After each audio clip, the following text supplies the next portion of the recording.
quien gobierna República Dominicana. Papel de estúpido, un papel de estúpido. Después salieron ahí que responderle a Venezuela. Pague primero los 350 millones de dólares, Abinader, que le debe a Venezuela en petróleo para que usted tenga moral para hablar del pueblo de Venezuela. 350 millones de dólares nos debe República Dominicana. Bueno, la República Dominicana ha trabajado para mejorar la calidad de vida de su gente, disminuir la pobreza, y en los últimos años ha llegado a ser la séptima economía de Latinoamérica, sin tener petróleo, sin tener hidrocarburos, pero con un gobierno que trabaja a favor de su gente con transparencia y respetando la democracia y los derechos humanos. No tenemos petróleo, pero nuestra economía es mayor que la de Venezuela.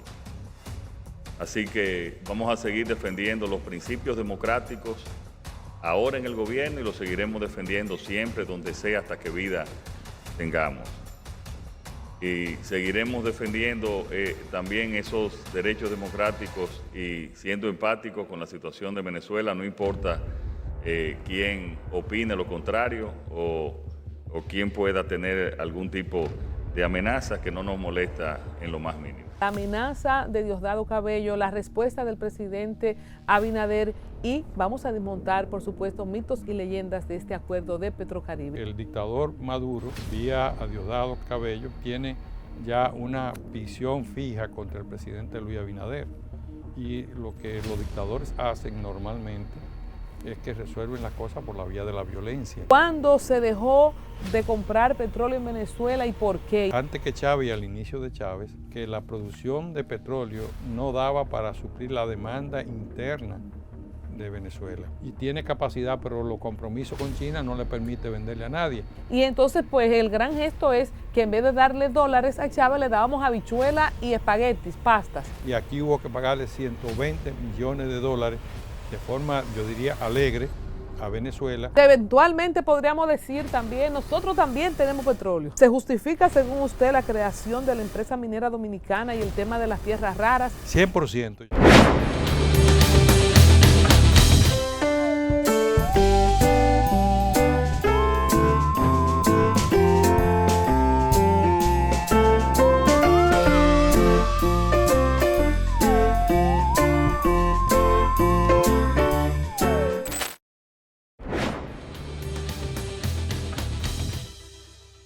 Mis amigos de Al Tanto, estoy feliz, gracias por contactar con nosotros, suscríbase a este canal, comparta este contenido y estoy muy contenta de hacer conexión con ustedes nueva vez. Me encuentro en compañía del ingeniero Juan Ignacio Espaillat, quien ha sido presidente de Anadegas, un experto en toda la materia de combustibles y demás, y por supuesto, el tema que nos convoca, la amenaza de Diosdado Cabello, la respuesta del presidente Abinader y vamos a desmontar, por supuesto, mitos y leyendas de este acuerdo de Petrocaribe. Ingeniero, gracias por estar con nosotros y acudir a este llamado. Buenos días, Colombina, ¿cómo te sientes? Yo estoy contento que tú me hayas invitado. Bueno, muchas gracias, ingeniero. Hemos visto este video. El señor Diosdado Cabello, que ahora está como ministro de Interior recién designado, se le puede decir flamante ministro de Interior en Venezuela, le ha dicho al gobierno de la República Dominicana que nos va a agarrar en la bajadita y que ellos son que tienen petróleo. Y el presidente le ha respondido diciendo que nosotros tenemos una mejor economía y la serie de cosas que ya vimos. ¿Qué hay de cierto en esta amenaza y cuál bajadita es que está diciendo Diosdado que nos va a esperar? Bueno, lo primero, Colombina, que a mí me preocupa que fuera el presidente que le respondiera a Diosdado, porque eso puede provocar una ira personal contra el presidente Luis Abinader. De hecho, el ser él un funcionario de segunda categoría en Venezuela y la forma de enfocarlo, si yo hubiera estado bajo el control de esa situación, yo le hubiera instruido al más bajo de los funcionarios nuestros relacionados con ese país para que le contestara de manera específica. Yo le hubiera sugerido al encargado de negocio, ni al embajador dominicano, al ex embajador dominicano en Venezuela, sino a un encargado de negocio que le respondiera estableciéndole la realidad que existe. Venezuela ya tiene muchos años que no nos vende petróleo ni nos vende productos terminados. Yo sí conozco que pudiera estar llegando productos terminados de forma irregular debido a la corrupción que hay en Venezuela, donde los altos militares les asignan ventanas, como le llaman ellos, a cierta refinación que todavía ellos pueden operar y sacan combustible para buscar beneficios o recursos particulares, pero no es una operación oficial, ni mucho menos con la refinería dominicana de petróleo. Por lo tanto, ese pronunciamiento de Diosdado, la respuesta del presidente, pudiera haber una reciprocidad de parte de los venezolanos. ¿Y por qué usted cree que el presidente responde él en primera persona? Bueno, el presidente tiene una capacidad mediática muy activa y probablemente eso lo motivó. Pero en realidad, con Venezuela hay que tener cuidado. Recordemos que en el régimen de Trujillo, cuando Trujillo pues estaba masacrando y afectando a la oposición dominicana, el gobierno de Venezuela, de Rómulo Betancourt, mostró identidad y apoyo a los dominicanos que estaban siendo afectados por el gobierno de Trujillo. Y Trujillo, vía al Ministerio o a la Secretaría de Interior de República Dominicana, organizó un cuerpo de hombres que terminaron siendo los hombres ranas, que estaban luego en la Marina de Guerra, y infiltró a Venezuela y provocó un atentado a Rómulo Betancourt que casi le cuesta la vida al presidente venezolano. Ese acontecimiento yo lo recuerdo y por lo tanto no voy a ignorar esa amenaza velada de Diosdado Cabello contra la República Dominicana y ahora frente a la respuesta del presidente, probablemente contra la persona del presidente. O sea que no es solo un chiste como lo vemos y yo no sé si los muchachos me pueden apoyar con esta caricatura que ha hecho este humorista dominicano, caricaturista, Cristian Hernández, donde presenta a Diosdado con Maduro comiéndose una taza de petróleo mientras el presidente Luis Abinader está comiéndose pues alimento, un plato de comida. Y lo vimos de repente como un chiste porque Diosdado tiene un programa de YouTube donde hace este tipo de expresiones alegres. Si usted ve una amenaza conectando con la historia que podría ser objeto de cualquier atentado del presidente en persona. Bueno, si se refleja lo que pasó allá en la época del presidente Rómulo Betancourt, creo que eso no sería algo ilógico, porque el dictador Maduro, vía a Diosdado Cabello, tiene ya una visión fija contra el presidente Luis Abinader. Y lo que los dictadores hacen normalmente es que resuelven las cosas por la vía de la violencia. Y eso pudiera invitar a que existiera violencia. Y por lo tanto entiendo que el presidente debe en un futuro no responderle a estos funcionarios, sino dejarlo que otros funcionarios de menor rango sean los que le contesten.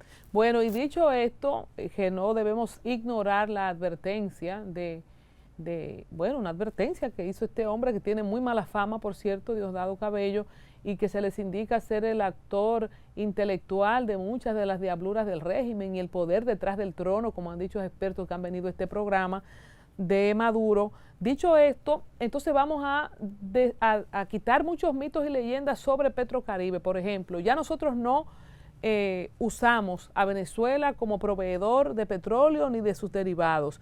¿Cuándo se dejó de comprar petróleo en Venezuela y por qué? Y vamos a ir pues desmontando esto que él dice. Nosotros tenemos petróleo. ¿Qué tanto funciona esa industria petrolera hoy día en Venezuela también para él hacer esos alardes? Bueno, la Venezuela, que llegó a procesar 2.9 millones de barriles diarios de petróleo, antes que Chávez y al inicio de Chávez, llegó un momento por la política que desarrolló el gobierno de Venezuela, que encabezó el presidente Chávez, fue decayendo hasta llegar a un momento que la producción de petróleo no daba para suplir la demanda interna de Venezuela. De 2.9 millones de barriles cayó a 7.8 millones de barriles cuando Venezuela consume en esa época o consumía 900.000 barriles diarios de producto terminado. Por lo tanto, el petróleo que explotaban no daba para su necesidad y debió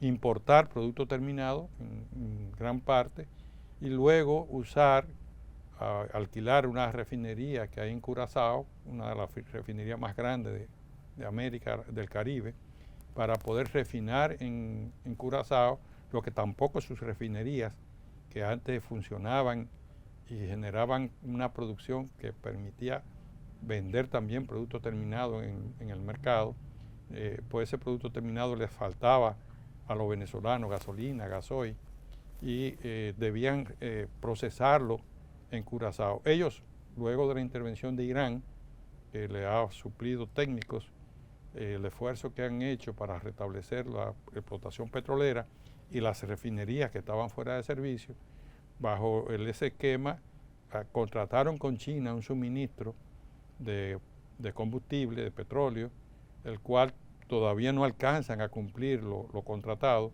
y mantienen una situación con la propia Unión Soviética, con Rusia, que le ha también facilitado técnicos, sin lograr suplir la necesidad de ese contrato con China, su propia demanda.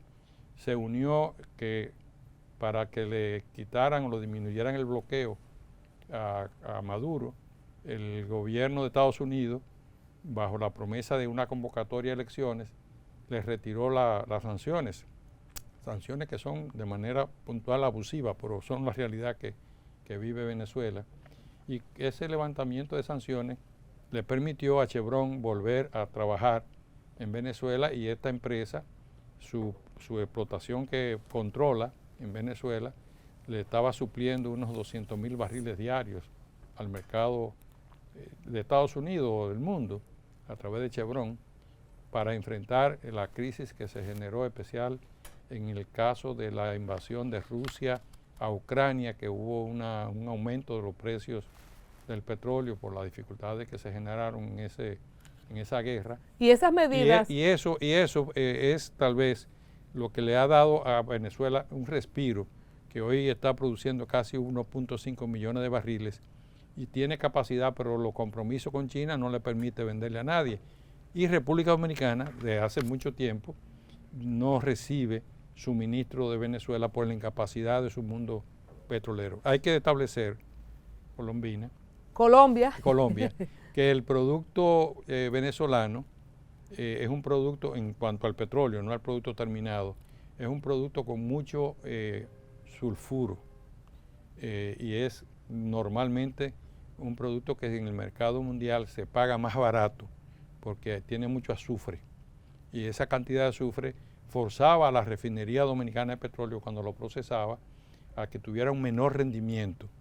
Eso era una de las causas es una de las causas por lo que se suministran de Venezuela, pagan ese producto más barato que los productos que se obtienen en el Medio Oriente o en el Mar del Norte o en otros lugares como productores como Colombia, Brasil y Argentina, que son productores que el petróleo es mucho más suave.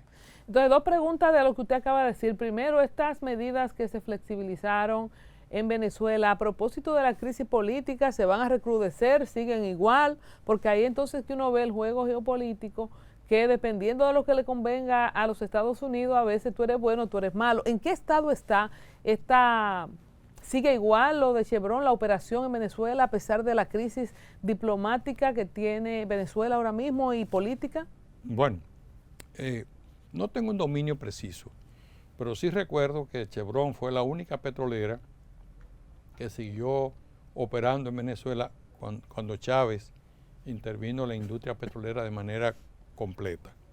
Y la presencia de Chevron se vio interrumpida antes de la guerra de Ucrania, la que volvió a retomar producción a partir de esa flexibilización que hizo Estados Unidos. Y vamos a ver qué va a pasar entonces en lo adelante. Yo quisiera saber cómo Venezuela, y para que entremos a Petrocaribe, y si es cierto que nos regalaron petróleo por habichuelas o no, cómo Venezuela, de regalar, entre comillas digo, petróleo en toda la región, pasó a alquilar una refinería en Curazao, a que muchos de sus ciudadanos no tenían gasolina. ¿Cómo se deterioró la industria petrolera y la explotación en Venezuela? Mira, el acuerdo de Petrocaribe fue una política muy bien planeada por Hugo Chávez. Hugo Chávez, que tenía o que tienen, o en el caso de él, que cuando estaba vivo, tener que vender petróleo a precios diferentes, menores a lo que se daban en el mercado, por la condición de que ese petróleo es de una calidad diferente a los demás, logró con el plan de crear a Petrocaribe una condición de tener un mercado más cercano y consumidores que le eran mucho más rentable que colocarlo en el mercado mundial. En ese aspecto, Hugo Chávez lograba, acuérdate que normalmente los precios del petróleo se venden CIF, o sea, costo y flete. Cuando la mandaba petróleo para la República Dominicana, su costo es menor que mandarlo para Europa o mandarlo a Norteamérica. Entonces, con esa disminución de costo de transporte, más el hecho de que Petrocaribe fue un proyecto que fijó como valor del petróleo el precio de la Bolsa de Valores de Texas, igualándolo como si fuera un petróleo de igual calidad que otros. La calidad, la diferencia de calidad es que para tú procesar un petróleo venezolano tiene que hacer más esfuerzo en la refinería y la refinería baja en su rendimiento. Entonces él colocar su petróleo a precio de bolsa de valores en los mercados alrededor de Venezuela, y entonces de tener menos costo en el transporte marítimo. El gran beneficiado fue Hugo Chávez, aunque él sí planteó procedimientos que habría que verle como relativamente positivo a favor de los gobiernos, no a favor de los consumidores de esos países. Explique eso. ¿Cuál es la diferencia? Por ejemplo, Leonel como gobierno, Leonel Fernández, ¿cómo se beneficia de Petrocaribe? Y entonces la genialidad de Chávez de colocar su petróleo que estaba por debajo del precio estándar en el mercado, a precios de mercado, venderlo más cercano, que es lo que entendí de lo que usted dijo. Y entonces, pues, el gran gesto es que en vez de darle dólares a Chávez, le dábamos habichuela y espaguetis, pastas. Bueno, vamos a aclarar esa otra parte. Ok. Pero la verdad es que el Petrocaribe no iba a auxiliar a los mercados, a los consumidores. Petrocaribe iba a auxiliar a los gobiernos.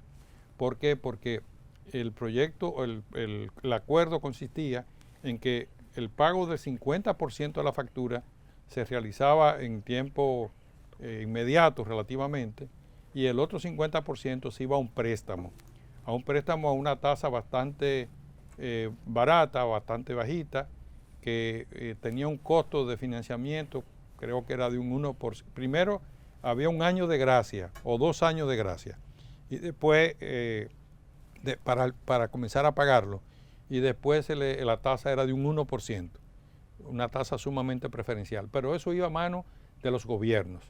Los gobiernos de cada país era el que manejaba ese recurso, y no iba a favor del consumidor ningún tipo de apoyo, ni facilidades, ni disminución de precios. Dígase, no teníamos gasolina más barata porque estábamos en Petrocaribe. No, señor, no, señorita.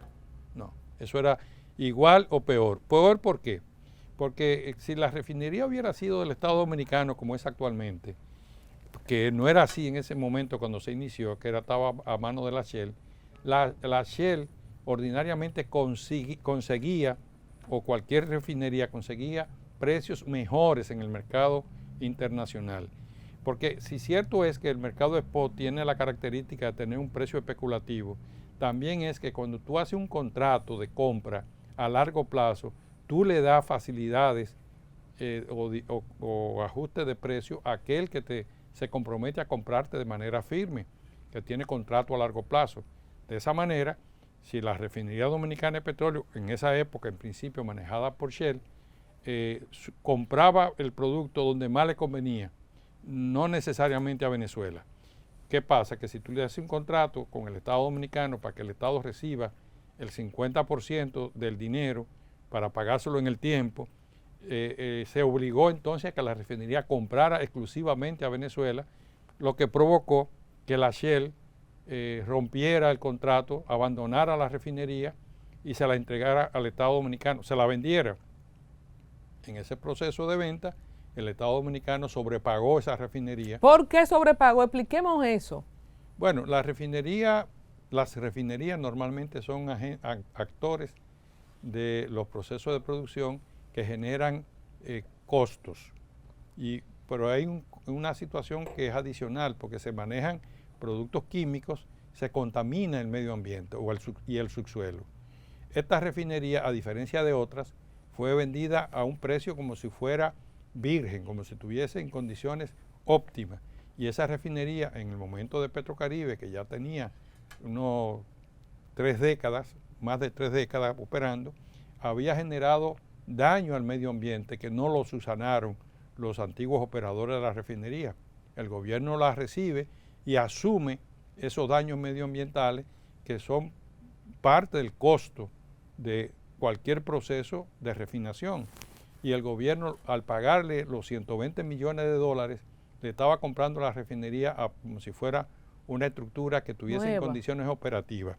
Más aún, yo puedo dar testimonio que esa refinería, cuando estuvo operada por Shell, esta no reparaba los tanques, por algo sencillo, y siempre estos tanques estaban con pinches en el techo, y cuando llovía le caía agua al combustible, y esa agua, cuando un camión iba y recibía por la mañana, supongo que se paró la producción de 10 de la noche a 1 de la mañana, y estuvo lloviendo, cuando bombean los primeros galones lo que sacan es el agua, y la mandan a los llenaderos, y los llenaderos llenan los camiones, y eso es un daño terrible. Esa refinería, cuando la operaba la Shell, estaba muy mala, en muy malas condiciones. Luego, cuando la asume el gobierno del PLD, reparan los tanques y, mejor todavía, construyen nuevos tanques adecuando a las necesidades nuestras. O sea, se pagó cara y se les reinvirtió para poder reacondicionarla. Para poder acondicionar. Hay un testimonio que usted me mencionaba fuera de cámara de un negocio que se hizo en otro país con una refinería que, dado el pasivo ambiental que representaba, cuando el gobierno la recibe no pagó nada, para que lo comparta con la audiencia. Eso fue en Curazao. Esa es una de las refinerías más grandes del Caribe. Y esa refinería, que la operaron también los ingleses, resulta que al momento ya de que se creó una condición de que los ingleses no querían seguir ahí, el Estado curaçaeño no aceptaba recibírsela hasta que no resolvieran el pasivo ambiental. Y finalmente se cerró el negocio de recibir la refinería por un florín simbólico, y el Estado no pagó nada. Entonces, aquí le pagamos 120 millones a una refinería que apenas manejaba 28,000 barriles diarios, aquella que maneja unos 350,000 barriles, la recibieron por un florín, y aquí hubo que pagarle 120 millones de dólares de forma, yo diría, alegre a Venezuela. Hay que ver quién se llevó la comisión. Y además de eso, cerrar. Se supone que de Estado a Estado no debe haber comisión. No, se supone. Pero cerrar un negocio para usted tener un solo suplidor donde se le vendió el 49% de las acciones a Venezuela, y esa condición creó un cuello de botella en contra de la refinería, porque no tenía flexibilidad para comercializar las compras del producto que necesitaba. Eso, más que hacerle bien, le hizo daño, y el planteamiento del Petrocaribe, que el 50% iba a préstamo al gobierno, y que podía pagársele en el tiempo que estaba establecido el pago, que podía hacerlo con producción, en este caso de República Dominicana, ya sea de productos agrícolas o de servicios o de productos fabriles, no fue posible, porque en realidad los intentos que se desarrollaron para aprovechar eso e impulsar la industria y la agricultura dominicana no tuvo éxito, porque los únicos 2 productos que se le vendieron fue parcialmente la venta de habichuelas, que en el fondo esa habichuela no se produjo en República Dominicana. ¿Cómo? Sino que se compraba en el extranjero y se mandaba para Venezuela. ¿Pero cómo va a ser? Eso es así, porque República Dominicana siempre ha tenido déficit de habichuelas. Y el gobierno del PLD, cuando hizo ese acuerdo, no se preocupó de impulsar a los productores agrícolas para que duplicaran o multiplicaran por 5 o por 10 la producción de habichuelas, para que esos excedentes se les vendieran a Venezuela. Eso no se hizo. Lo que se hizo fue que se compró habichuelas en otro país y se despachó para Venezuela. Y el otro producto, que yo tengo constancia que se despachó, fue pastas alimenticias, aprovechando la infraestructura de productores de pastas locales. Se compra el trigo en el extranjero, porque aquí no se produce trigo, y lo que se hizo fue la intermediación de preparar la pasta y entonces despacharla a Venezuela a través del acuerdo de Petrocaribe. Entonces no fue un regalo por habichuelas y espagueti, porque fue con dinero que se salió a comprar al exterior las habichuelas y la materia prima para las pastas. Y el trigo. O sea, no fue el gran, señores, desmontando los mitos y leyendas sobre Petrocaribe y la deuda eterna que tenemos con Venezuela porque nos regaló petróleo. No nos regaló petróleo ni le debemos ya a Venezuela. Ni fue ningún favor nada, porque Chávez amarró su asunto a su favor. Vendió petróleo cerca, vendió petróleo caro. Exacto. Hizo un acuerdo en venta de spot, no por contrato, porque cuando usted fija el precio spot es diferente a cuando usted hace un contrato. Cuando usted hace un contrato a largo plazo, los precios son diferentes, normalmente a favor del comprador, no del productor. Y en este caso el precio se fijó a precio spot. Y yo quiero, antes de salir de Venezuela, preguntarle, ya sabemos cómo se fue deteriorando la industria en Venezuela para producir petróleo, se han quedado ellos sin combustible, sin energía eléctrica, tuvimos noticia de un apagón de 20 horas que hubo en estos días. Entonces la amenaza de Diosdado, que ellos sí tienen petróleo, pero ni para ellos les sirve ahora mismo. Ya ellos tienen una producción de nuevo que la han restaurado. Pero no le alcanza, parece, por lo que para vemos. Cumplir su compromiso con China, no. Ellos no tienen capacidad de venderle a nadie formalmente. Entonces, cerrando la recuperación de la refinería, sí establecemos como premisa que desde el principio debimos pagar un peso Duarte quizás en esa recuperación, en esa compra que se le hizo a Shell. Esta historia de la recuperación de la refinería, que ahora es 100% del Estado Dominicano, ¿cuánto nos costó? ¿Cómo es eso? Bueno, fíjate, Venezuela obtuvo beneficios tanto por la compra del petróleo como por el acondicionamiento y mejora de la refinería. Como la refinería bajo la administración del gobierno, porque el gobierno se quedó con el gobierno dominicano se quedó con el 51%, mejoró el problema de los tanques, hizo una reparación mayor con el tema de la torre de destilación. La refinería entonces costó más. A la refinería se le hizo una inversión, hay teorías que fueron 29 millones de dólares, otros dicen que fueron más. Entonces la refinería costaba más. Cuando ahora se da el proceso de que ya Venezuela no puede vender petróleo porque no tiene, comienza a ver la dificultad de cómo resolverlo hasta que Petrocaribe ya no nos suple combustible. ¿Eso desde cuándo, ingeniero, por favor? Entra Venezuela en la crisis que todos conocemos, ya en el año 2015, 2016, 2017, Venezuela ya no tiene capacidad para suplir el combustible nuestro y se da la situación de que finalmente el gobierno dominicano no ve a Venezuela como su aliado. Y Venezuela en su crisis, las acciones que tenía en Refidonza, la empeñó. La empeñó a través de empresas que se dedican a manejo de valores, bolsas. Esa empresa que le recibieron en empeño a Venezuela, o sea, Venezuela fue y cogió, no sé, imaginemos que si ahí habían en principio 60 millones de dólares que había invertido Venezuela, Venezuela la empeñó por 20 millones de dólares. Como si fuera una plancha, ingeniero. Sí, señorita, así mismo. Finalmente, Venezuela se ve presionada porque el contrato se había vencido y las acciones en ese proceso de negocio la estaba perdiendo o la perdió. Y apareció entonces una empresa de bolsa dominicana, que son las que manejan los RICET, que fueron y compraron las acciones bajo el supuesto de que el Estado Dominicano la iba a recibir de esa compra a otro puesto de bolsa que había hecho los RICET. Y finalmente recibieron, creo que por 60 y pico millones de dólares, cuando ya las acciones sí valían más porque la refinería valía más, y el Estado Dominicano se supone que compró las acciones que tenía los RICET violando el contrato, porque el primer comprador tenía que ser el Estado Dominicano, pero en el fondo ya lo habían comprometido con con una empresa de valores y Risel la adquiere reivindicando el contrato que existía en origen con Venezuela, donde el Estado Dominicano recompró las acciones de los venezolanos y pasó a ser dueño del 100% de las acciones de la refinería.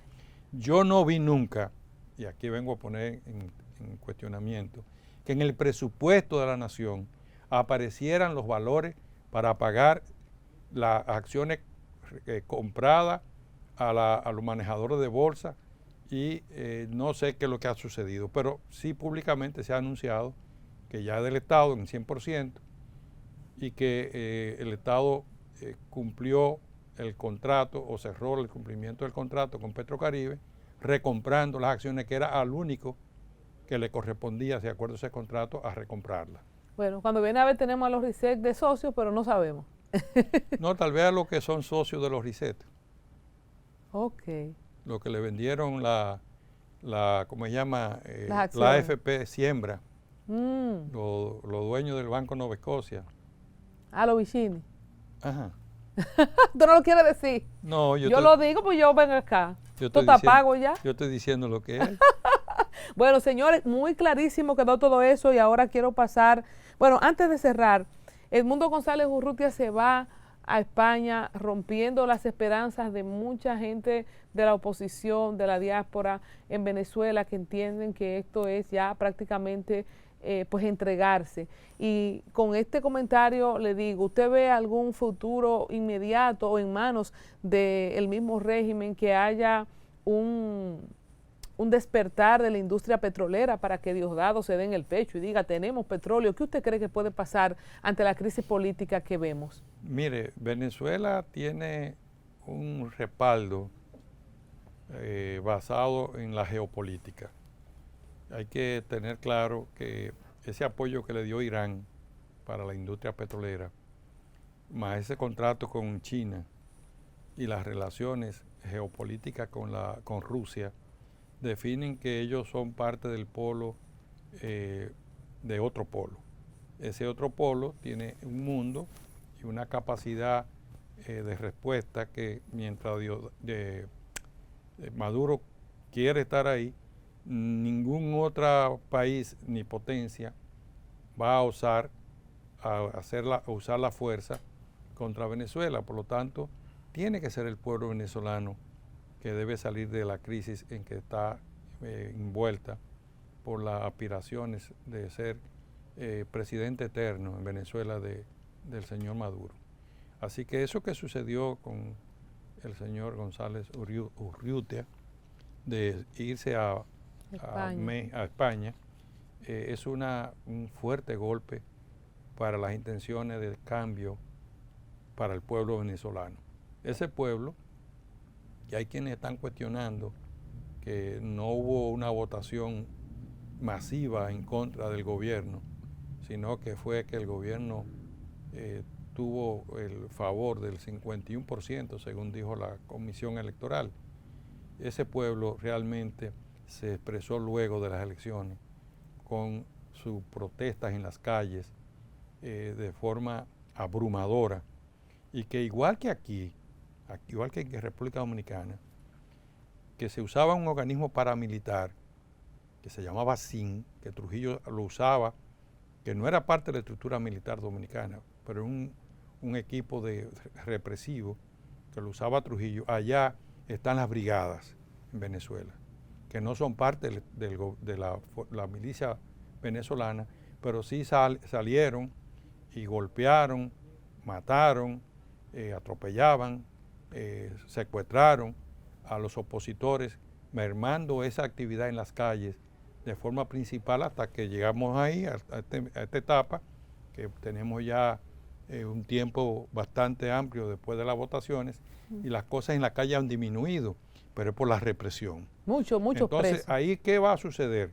Que Venezuela deberá de empoderarse, allá hay hombres y mujeres que son capaces de responder, pero deberán empoderarse no solamente para ver el proceso electoral como solución, porque ya Maduro, a diferencia de Trujillo, Trujillo simulaba elecciones y ponía candidatos.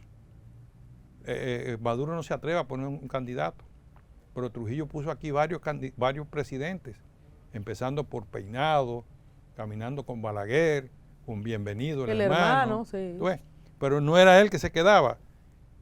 Maduro se queda él, desafiando a todo el mundo, y maneja entonces un organismo similar al CIN para reprimir y golpear a la población venezolana, y los venezolanos tendrán que vivir con eso hasta que decidan a sangre y fuego a salir de Maduro. Sin duda, Leonel Fernández, para salir de Venezuela y conectar con el tema, nada, le fue muy mal con su presencia allá como observador, la gente lo cuestionó mucho, y eso forma parte del concepto que dijimos de desmontar el tema de Petrocaribe. Mucha gente entiende que Leonel Fernández le debe al chavismo porque se benefició el país en su gobierno de esto, o Leonel ciertamente generó vínculos personales, porque él pudo haberse devuelto después que vio que la mayoría de los observadores de otros expresidentes que no dejaron entrar. ¿Qué tanto vínculo hay con Leonel Fernández y el pasado del chavismo? Lo que pasa es que el presidente Fernández tendrá sus motivaciones. Yo se las respeto, pero él sigue mirando a Maduro como si fuera su amigo Hugo Chávez, y dándole apoyo a Maduro entiende que le está dando apoyo a Hugo Chávez, y la cosa ni en una etapa ni en esta fueron las adecuadas. Leonel comprometió al Estado Dominicano en buscar un socio extranjero para manejar un producto estratégico como eran los combustibles, donde justamente sucedió lo que nosotros prevíamos, que llegó un momento que Venezuela se quedó sin petróleo y nosotros hábilmente ya dimos el giro de buscarlo en otro sitio.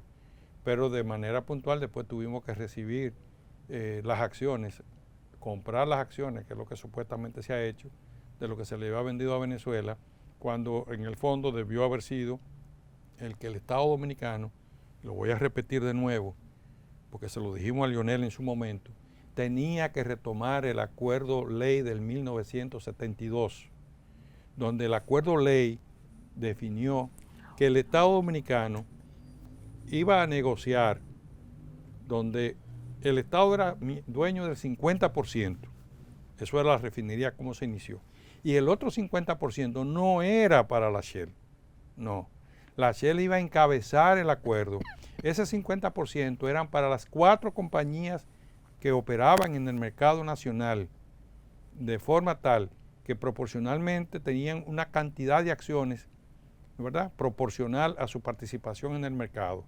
De esa forma, las 4 compañías, que era la propia Shell, era la Texaco, en esa época la Texaco de Estados Unidos, ¿verdad?, no la Texaco que hay hoy, que ya no es de Estados Unidos, es dominicano, es un nombre, la ESO Standard Oil, que era la que le habían quitado el acuerdo, el contrato que Trujillo, el poder que Trujillo le había dado a un amigo de él, y que este negoció con la ESO para que se instalara la refinería, y en aquella época era la Sinclair que luego fue Arco y después Isla. El 50% le correspondían a esas 4 empresas, y yo le sugerí que teníamos que volver al contrato ley del 72, de forma tal que el gobierno se quedara con el 50% de la refinería y el otro 50% se repartiera entre los actores del mercado, todos los que tuviesen red de estaciones de servicio en el país, que eran parte del mercado, que fueran parte de la refinería para que se entusiasmaran y se empalmara una acción de comercio con la producción o la terminal, pero no lo hizo así. Leonel agarró y le vendió a Venezuela, ignoró el mercado interno, no quiso retomar el contrato ley del 72, y estas son las consecuencias que hemos tenido. Bueno, y antes de salir del tema, supuestamente, y los usuarios de las redes, por cierto, usted que está viendo este video, comente, comparta, déjenos saber qué usted cree de... ¿Son mitos o leyendas? ¿Hay petróleo aquí en Asua? ¿Hay petróleo en algunos puntos de República Dominicana? ¿Podríamos echarle la vaina para atrás? La palabra vaina muy dominicana, porque nos echó una vaina Diosdado, que yo tengo petróleo y ustedes no, pero ¿de qué tenemos petróleo? ¿Se le echamos o no se le echamos? ¿Tenemos o no tenemos? Sí, aquí hay petróleo, lo que hay que ver si es rentable la explotación de ese petróleo. De hecho, desde el 1872, nosotros fuimos favorecidos con la exploración petrolera por una empresa norteamericana que aquí abrió 2 pozos en la zona de Peralta, en Asua, pero esa misma empresa en esa misma etapa estaba explorando petróleo en Texas, y mientras aquí los pozos que ellos abrieron podrían dar, yo me imagino, 40, 45 barriles por día, en Texas, en ese mismo momento, ellos encontraron pozos petroleros que le daban 12.500 barriles. Y sin por duda, día. ya esa es la explicación por qué no se explotó el de aquí, ¿verdad? Sí, porque era muy poco. La empresa se fue a... Pero es por nuestro tamaño, o sea, cuando hablamos de que aquí hay petróleo pero poco, hay una explicación científica. O si usted tiene porque puntos... no es por el tamaño, porque hay islas pequeñitas que tienen mucho petróleo.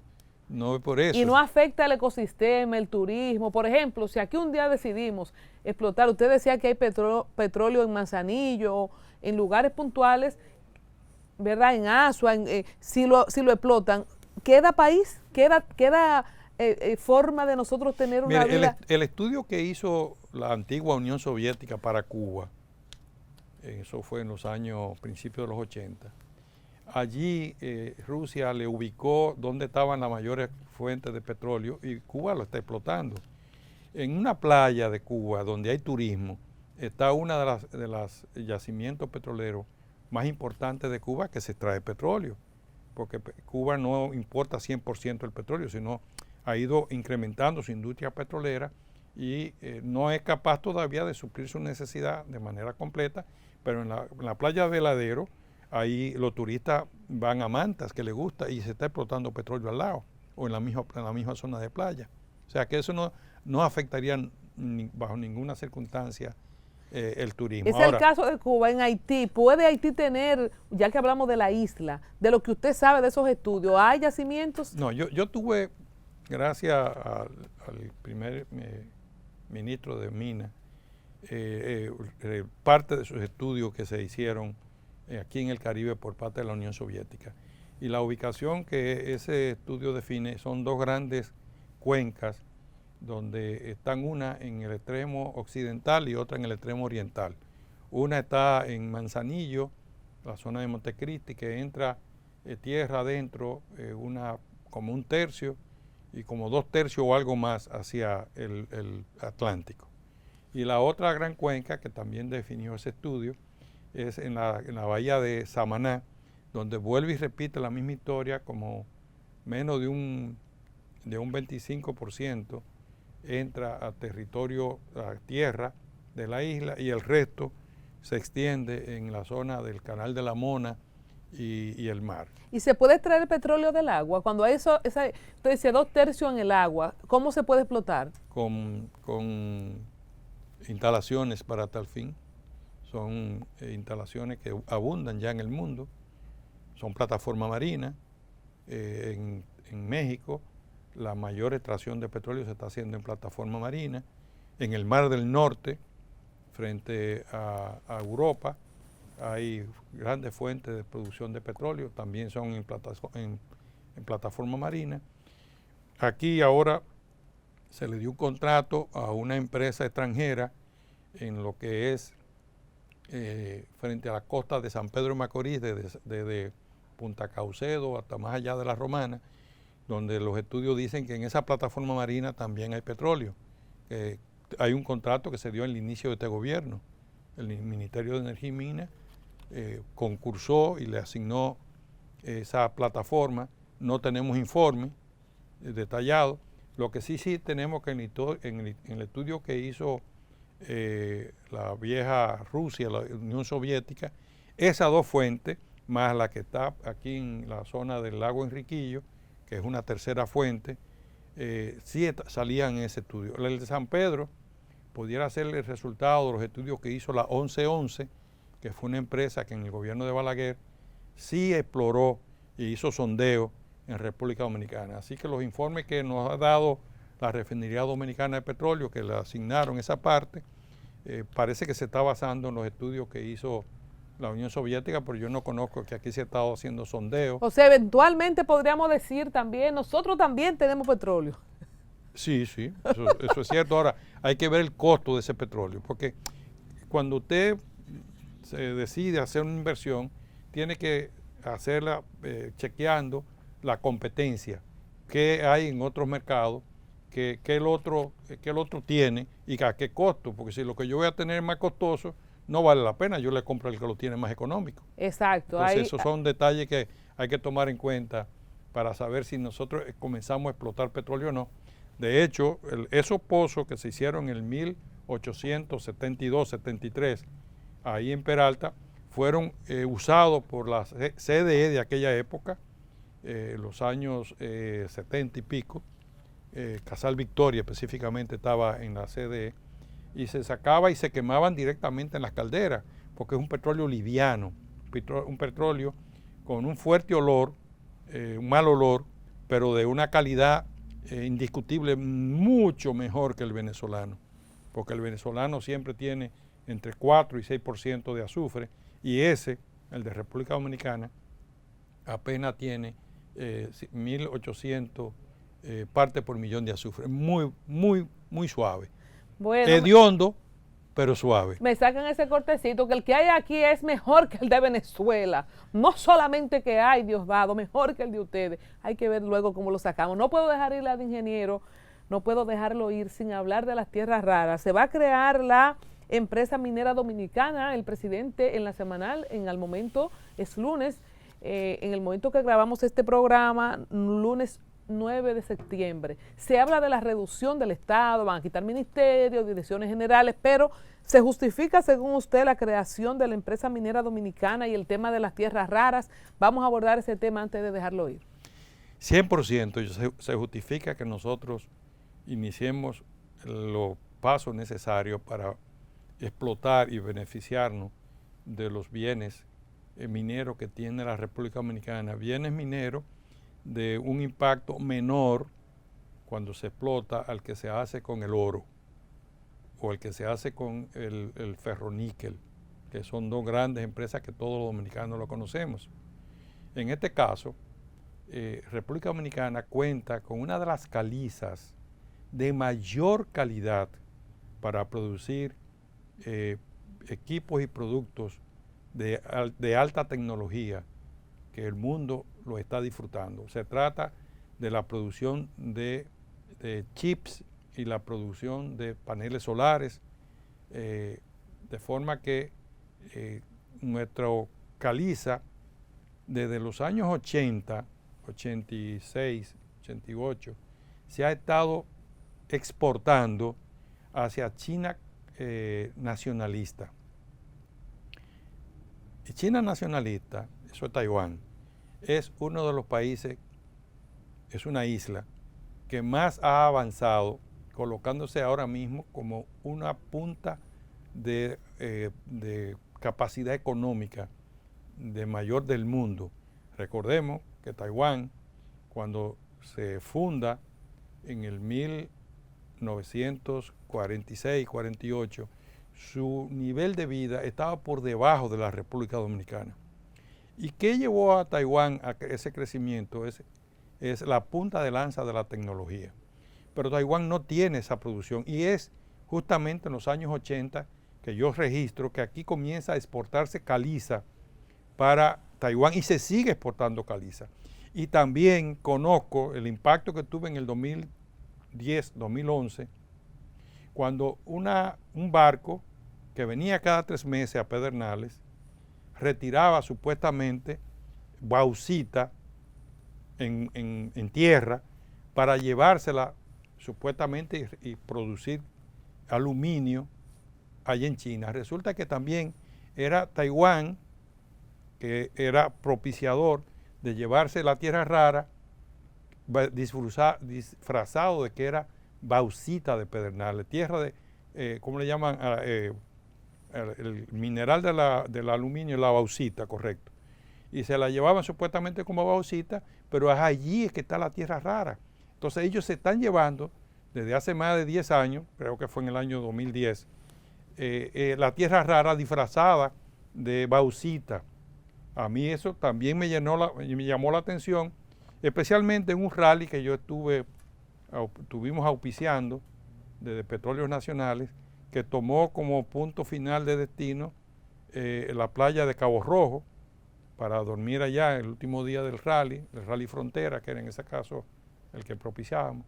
Y yo vi que la barcaza estaba recibiendo mineral, y era incluso los números, los que la estaban operando decían que ellos tenían que tirarle 10,000 toneladas de bauxita a ese barco.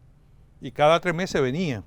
Resulta que ahí es que está la tierra rara de nosotros. Pero expliquemos algo. Entonces, con la tierra rara, entonces ya no es solamente hacer diodos ni paneles solares, sino que con la tierra rara la tierra rara son 17 elementos según los criterios científicos. Los chinos están diciendo recientemente que no, que ellos manejan 23 elementos como tierra rara, porque ya yo he encontrado unos 7 elementos más que superan los criterios que existen, 8 elementos más, 6 elementos más, los criterios que existen sobre lo que es tierra rara. La tierra rara es el litio, ¿verdad? La tierra rara es el que se usa para producir chalecos antibalas, para construir las hélices de los molinos de viento, que ya no se dañan los molinos de viento como antes. Y en una serie de componentes está uno de los componentes más preciados que se usa en la industria electrónica para resolver el problema de la corriente parásita de los procesadores, celulares, computadoras, videojuegos, que se llama el tántalo, que fue el que cambió la historia de que los equipos electrónicos no se quemen, porque hasta el año 99, al 2000, 2001, 2002, los equipos electrónicos, si usted lo conectaba a la corriente eléctrica, se quemaban. Y el tántalo resolvió eso. Y el tántalo ha sido que nada más habían, en los años 99, 2000, nada más habían 3 minas que estaban en el África. Y de esas 3 minas nacieron 6 países, porque la lucha de la Sony, de los alemanes, de la Bayer, que eran los que controlaban esa mina, y otra empresa americana, dividieron esos pueblos, y en el África no ha parado la guerra en esos países, luchando por el tántalo. Pues el tántalo está en la tierra rara también. Y nosotros tenemos tierra rara. Eso es lo que los chinos nacionalistas se estaban llevando. La gente de Taiwán, ¿cómo descubrimos que se estaban llevando las tierras raras? ¿Cuándo lo descubrimos? ¿Cómo lo descubrimos? Yo comencé a decirlo en el Instituto de Energía de la UAS, que a mí no me resultaba que eso era bauxita. Simplemente. Sí, también tiene bauxita. O sea, las tierras raras también tienen aluminio. O sea, tierras raras son 17 elementos. Para los chinos son 23 ahora. Que hay que seguir estudiando. Porque en el caso de Estados Unidos, el interés de ellos en esas tierras raras aquí en la isla. Mire, China continental tiene control de eso en China nacionalista. Porque China nacionalista ha sido impulsado por el capital de la China continental también y por la tecnología que ellos la asimilan. Porque esa lucha que hay entre las dos Chinas es una lucha política, pero no económica. Ellos tienen una alianza. Y China controla en el mundo el 94% de las tierras raras. ¿Y cómo lo hacen? Y Estados Unidos y el resto del mundo el 6%.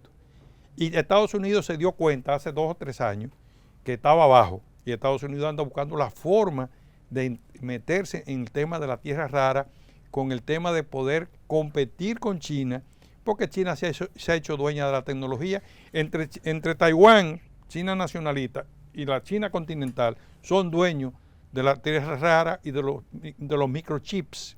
Entonces, esa decisión de Luis de crear la empresa minera dominicana basado en ese objetivo, yo quiero agregarle al presidente y a Minería que observemos la caliza que está ahí en Barahona, Santa Elena, y la que está en la Descubierta. Son 2 productos, es un producto con el que se logran hacer los paneles solares, que se lo llevan de aquí en furgones, la caliza, intentaron un día llevárselo en barco a granel y asfixiaron a Barahona, tirando al muelle de Barahona con volteos y tuvieron que suspenderlo, se lo siguen llevando en furgones. Que pongamos atención que esa caliza es de altísima calidad para producir paneles solares, microchips, diodos y equipos electrónicos de alta tecnología. Y también con la tierra rara que tenemos ya que se está estudiando de manera firme para ver cuál es la mayor concentración de los 17 elementos que tenemos en República Dominicana, nosotros podemos ser el hub de suministro de la materia prima y traer aquí, miren lo que voy a decir, la nanotecnología. La nanotecnología es la que permite hacer los procesadores de las computadoras. Y una planta con nanotecnología está costando sobre 20.000 millones de dólares.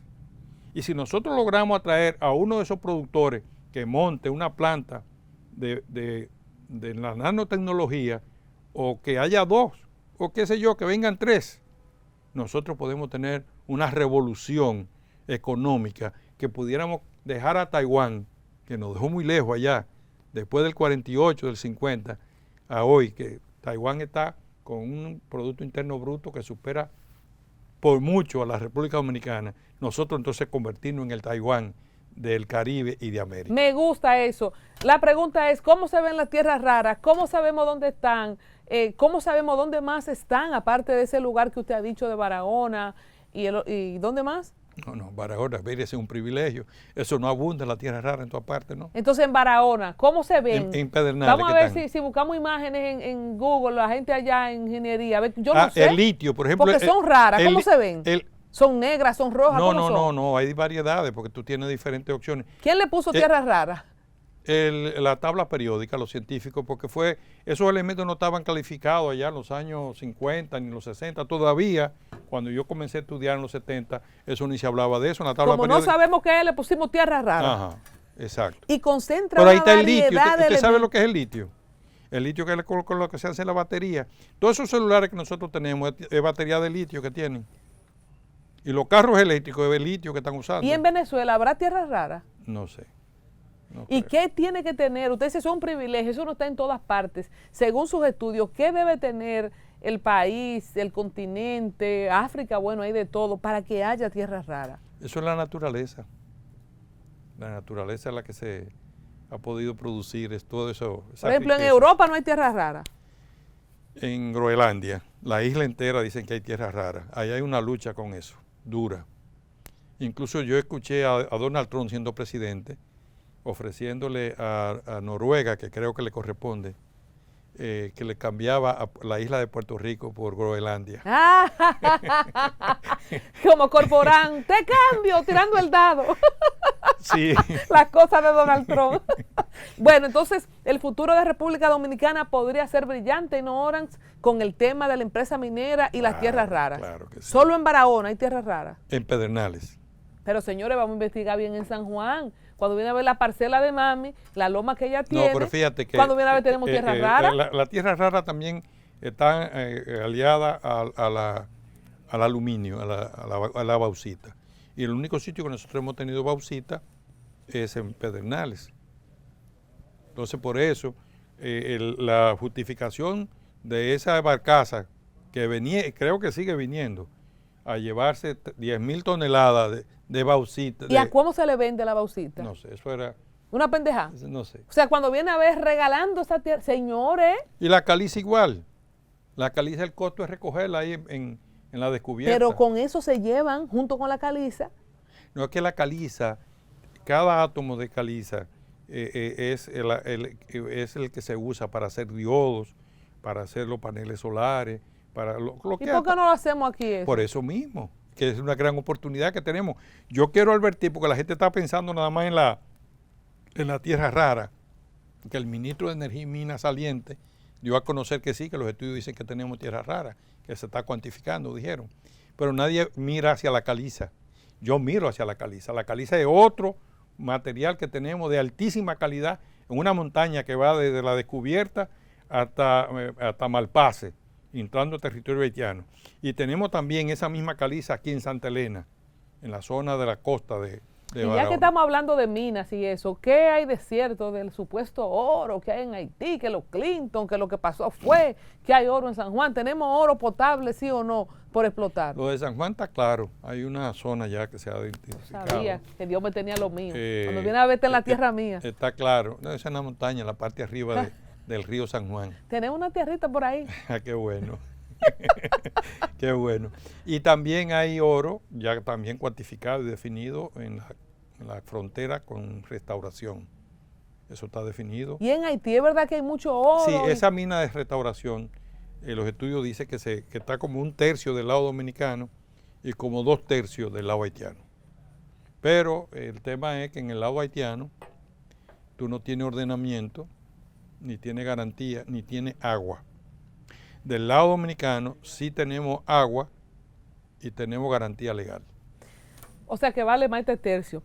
Bueno, ha sido una conversación sumamente jugosa gracias al ingeniero Juan Ignacio Espaillat, expresidente de Anadegas y asesor permanente de esta institución. Gracias por compartir con nosotros y abrirnos los ojos. Me quedo con esto, no solamente miremos la tierra rara, sino también el tema de... La industria minera. no, el tema de la caliza, lo Ah, que usted sí, decía. sí. O sea que abrirnos los ojos, si hay países con menos recursos, miremos el ejemplo de África, no hacemos nada con tener tesoros en el subsuelo si no tenemos cerebros y manos adecuadas para explotarlo. Así que muchas gracias. Y ver a Taiwán cómo creció con los avances tecnológicos. En Taiwán hay muchas plantas de nanotecnología, muchas plantas. Por eso su grandeza y su capacidad económica. Vamos a traer a algunos inversionistas en nanotecnología y vamos a avanzar. Muchas gracias. Bendiciones para todos y a Diosdado ya escuchó. No solo tenemos petróleo, es mejor que el de Venezuela. No será tanto, pero es mejor. Gracias. Pero tenemos una economía estable. Ellos no. Para citar al presidente y la caricatura aquella. Gracias.